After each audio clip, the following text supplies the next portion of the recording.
Many South Africans feel that they are being screwed over by the South African government.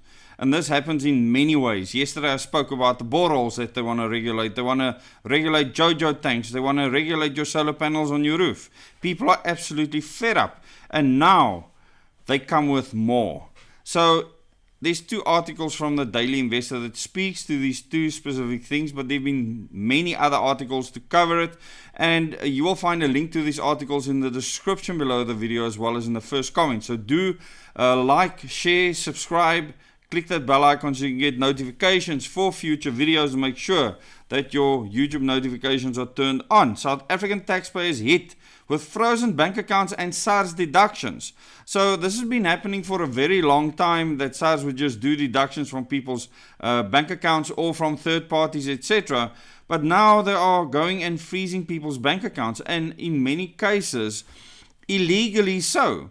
And it says here in the article, South African taxpayers are increasingly being hit with frozen bank accounts and SARS deductions, often before they fully understand what has happened or what rights they still have. In other words, this, in many people's cases, just happens to them. They realize the bank account is frozen, they can't use it, or they realize that money has disappeared and they have no idea why. Unicus tax specialist SA founder Nico Tron said that many individual employers, small businesses and larger companies do not realize SARS collection action can sometimes be challenged. Well, you can challenge it at any given point in time.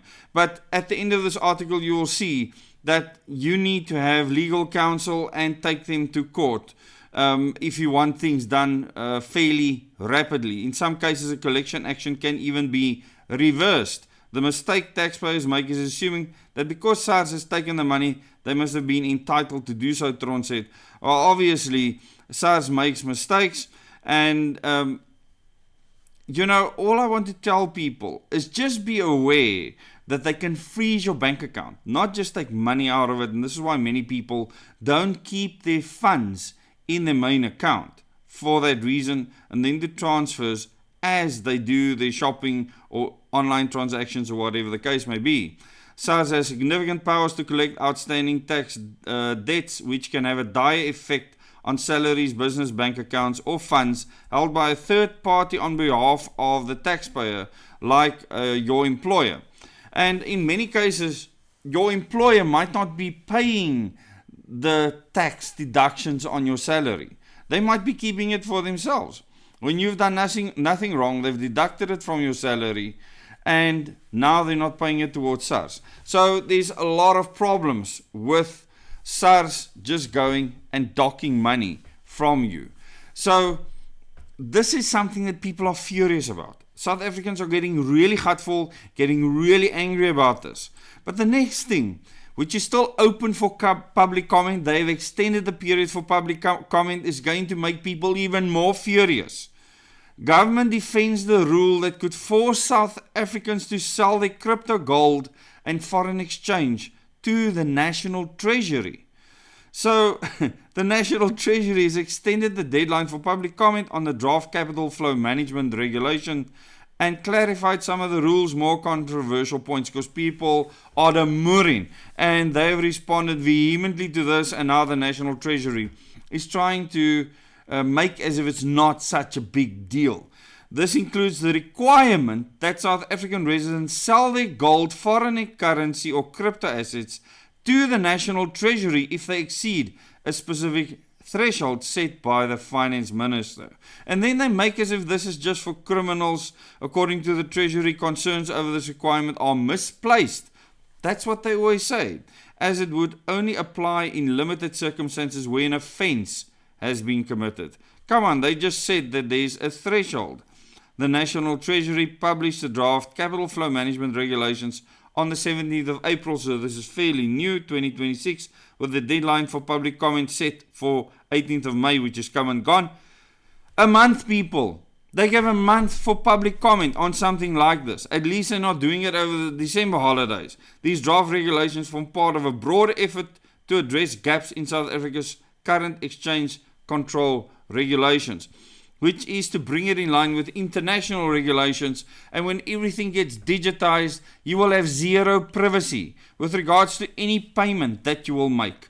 This is controlling everything about you, monitoring, tracking, and tracing everything you do. On 15th of May 2026, the Treasury announced that it had extended the public comment period to the 30th of June following requests for additional time.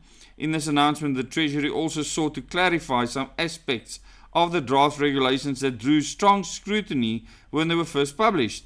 Media attention and public concerns have already been raised on the draft regulations, the Treasury said. Thus far, most of these concerns relate to the treatment, possession and trade of crypto assets, specifically the potential restrictions on cross-border transactions. Now, most crypto transactions are cross-border. So, how is this going to influence people? The Treasury sought to clarify two aspects of the draft regulations: future treatment of crypto assets and undermining private ownership. The whole idea behind people getting crypto is to think that they can escape government. Well, our government has decided, screw you, they are going to absolutely control everything that you have. So people are just going to end up breaking the law. This is what's going to happen. A lot of people won't even know that they're doing it. And then things can happen to them.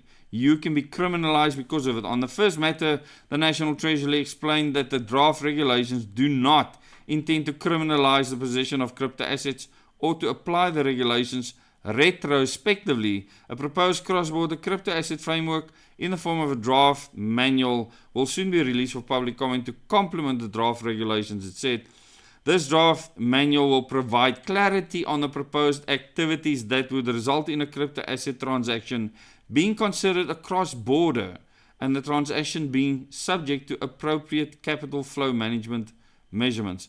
All this is a part of the UN's Agenda 2030 for them to see, for government to see every flow of money, every transaction, everything you do, no more privacy. And then they speak here about the mandatory sale requirement. The second matter the Treasury sought to clarify relates to the section of the draft regulations dealing with the mandatory sale of gold, foreign currency and crypto assets.